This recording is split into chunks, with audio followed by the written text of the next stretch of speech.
Hey friends, it's me Samantha, and I'm here today because I want to give you guys an updated video on my pregnancy. So I am going to also be updating you guys on what happened during my anatomy scan, why I waited so long to talk about it, how I feel, and all those things like that. So just to get right into it, I'm 26 weeks pregnant now, and I've been having a lot of Charlie horses. It's horrible. It hurts so bad, and it happens at least like 2 to 3 times during the night. I heard eating bananas is supposed to help, but I also heard that bananas make you constipated, which, speaking of constipation, yes, I've been constipated. It's horrible.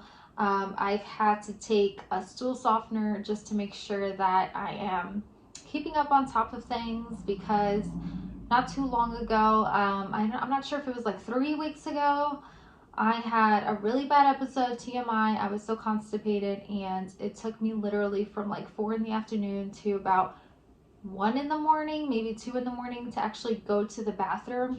I was really uncomfortable, and I had just taken laxatives and I didn't know what else to do. It was just so bad that I hope I never have to go through that again. I literally thought my water broke because it was just a mess. Okay, so I definitely don't want to be going through that again. As far as like other symptoms go, I think that's basically it. I don't really get headaches or anything like that. I've been just really tired in the morning. I don't want to get up, to be honest with you, but I also think it's due to my thyroid issues. So I've just been all over the place. I've been trying to drink more water and stay on top of my thyroid medication. It's just been hectic.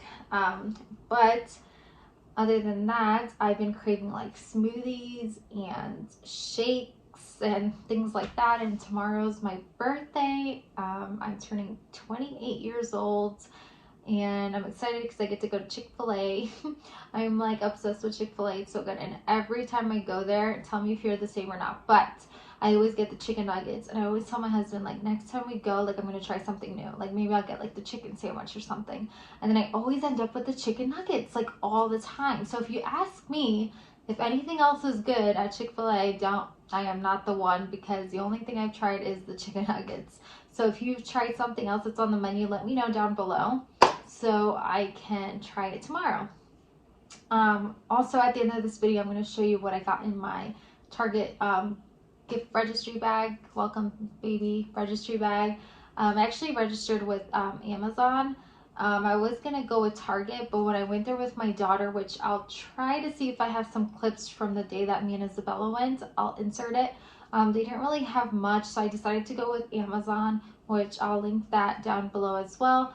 You guys don't have to get me anything. If you guys just want to suggest things for a 4th time baby coming, go ahead and leave it down below as well. You guys have been amazing.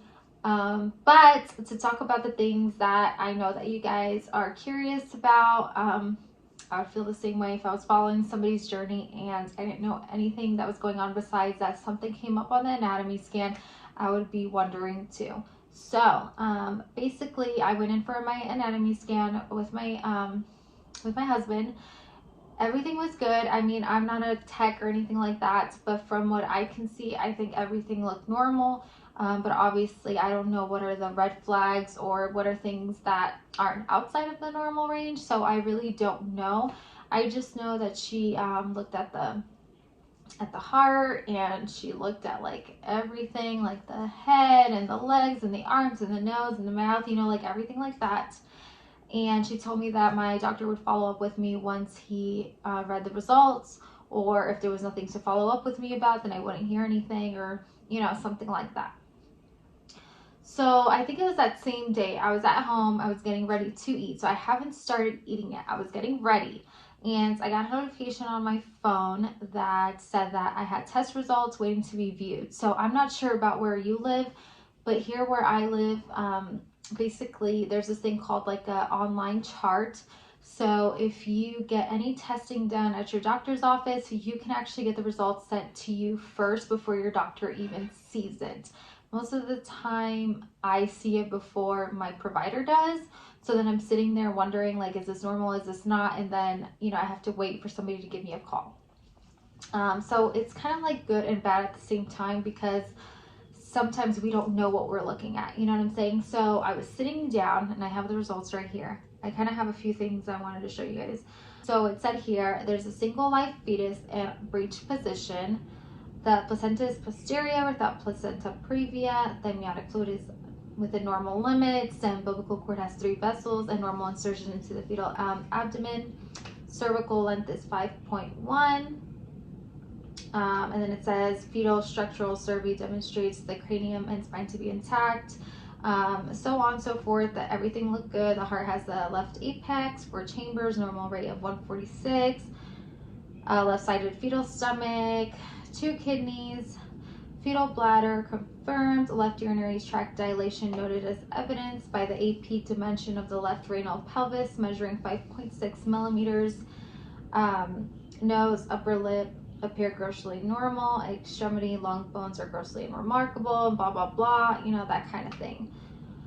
So at the bottom, it did say like findings, there is a kidney dilation. So when I read that, I started to cry, because I was like, okay, the baby has a dilated kidney. Like, what does this mean?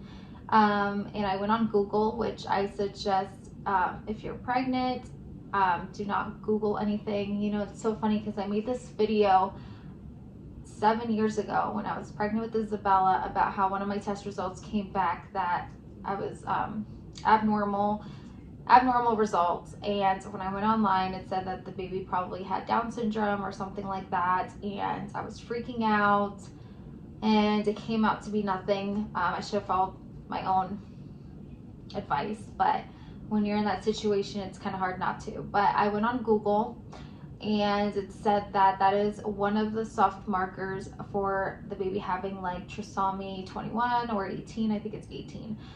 Correct me if I'm wrong, I'm sorry. But basically something being wrong with the baby as far as like genetically, chromosomally. I don't even know if I'm saying that right. I'm sorry if I'm not.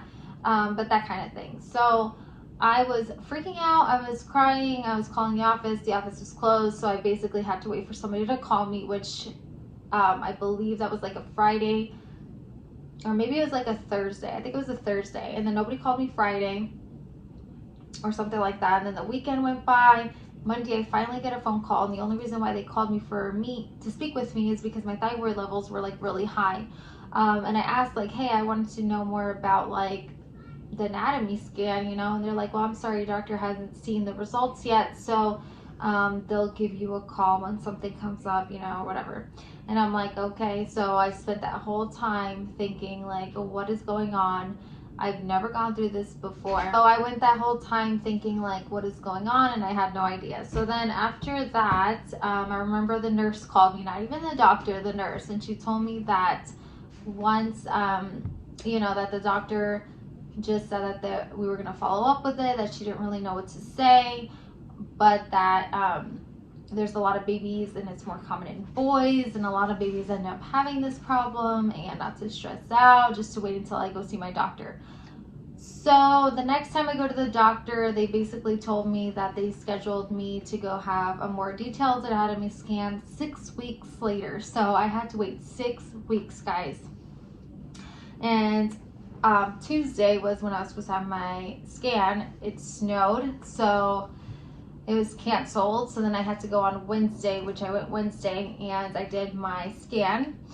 So the doctor came in and he was like, hey, do you mind if I do the scan myself for a little bit? You know, I know, I'm sorry that you've been laying there for so long, but do you mind if I do it?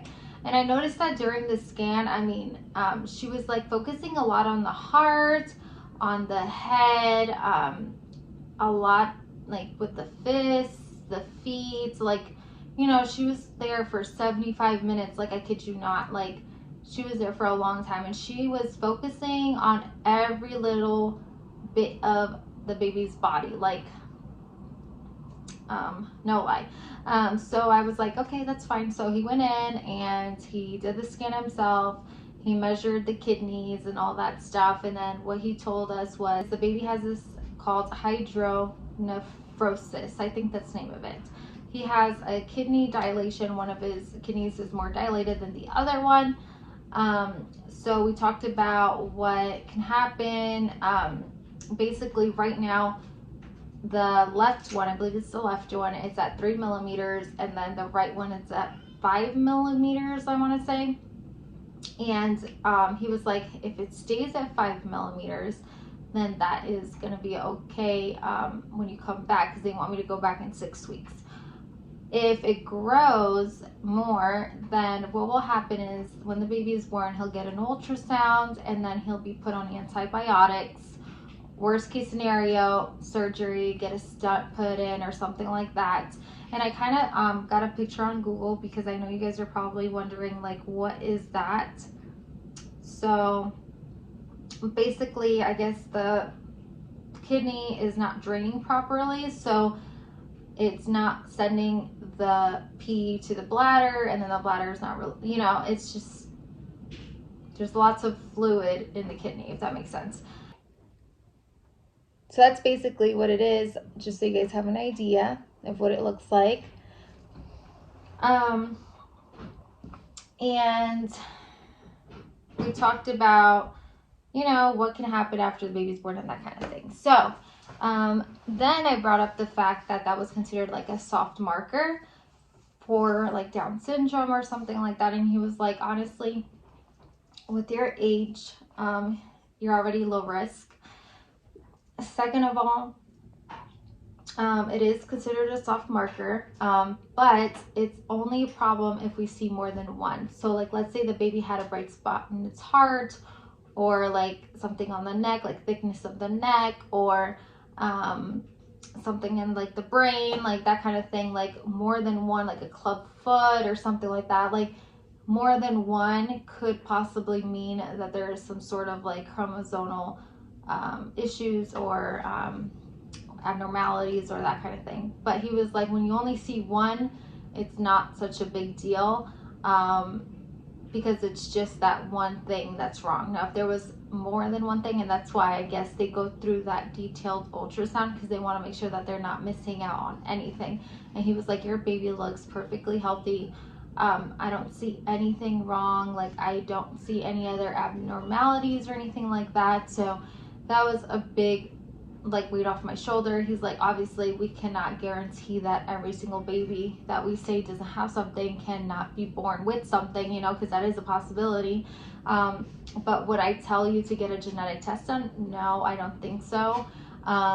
That's just my opinion, because I feel like from looking at the baby, I think he looks perfectly fine. There's no other markers to be worried about or anything like that. So me and my husband, we always opt out not to do the genetic testing, just because regardless, we would love the baby, keep the baby no matter what. I know a lot of people feel like they need to be prepared for that, and they like to know.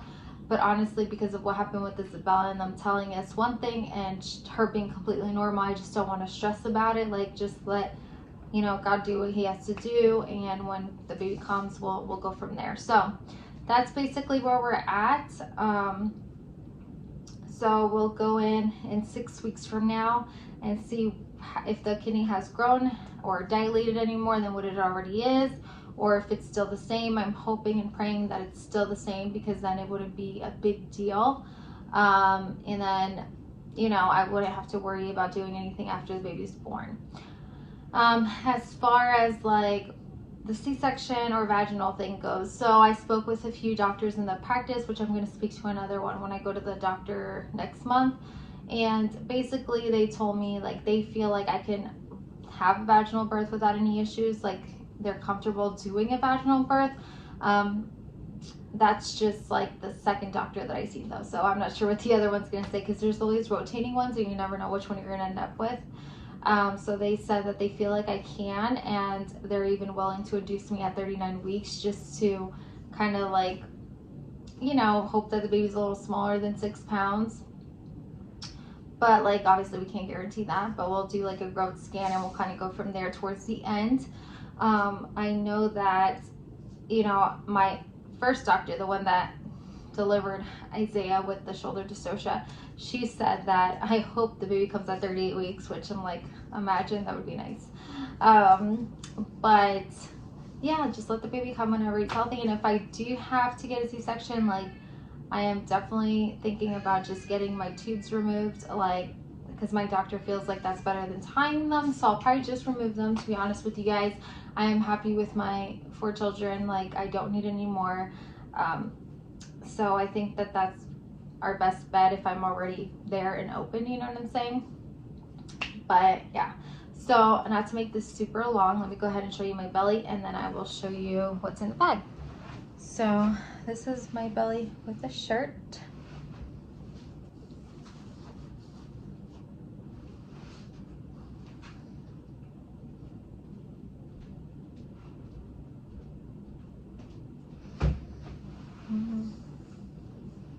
So it's definitely getting bigger. And yeah, so let me show you real quick because this video is already super long. The first thing that they gave us was one of these MAM bottles.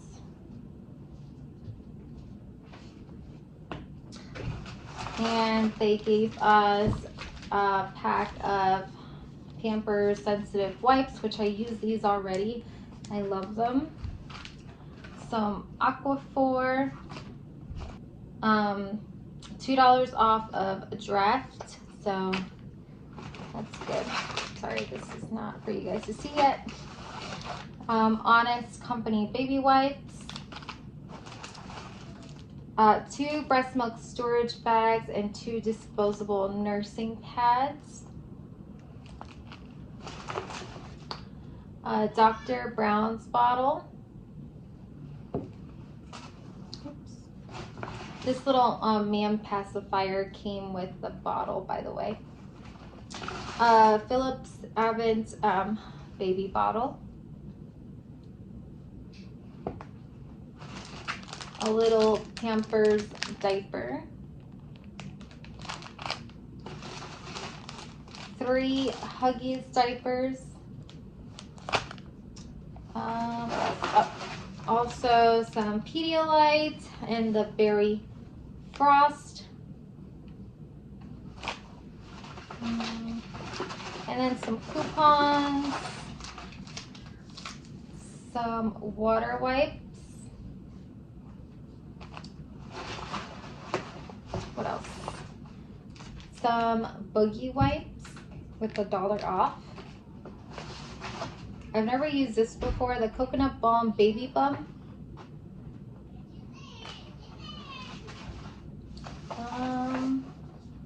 Aveeno baby lotion. And some Palmer's cocoa butter for your tummy, for stretch marks. So they did give some coupons too. So that's everything that was in this bag. Thank you guys so much for supporting me. I really do appreciate it. And thank you for being there for me during this time. And thank you for watching. Bye.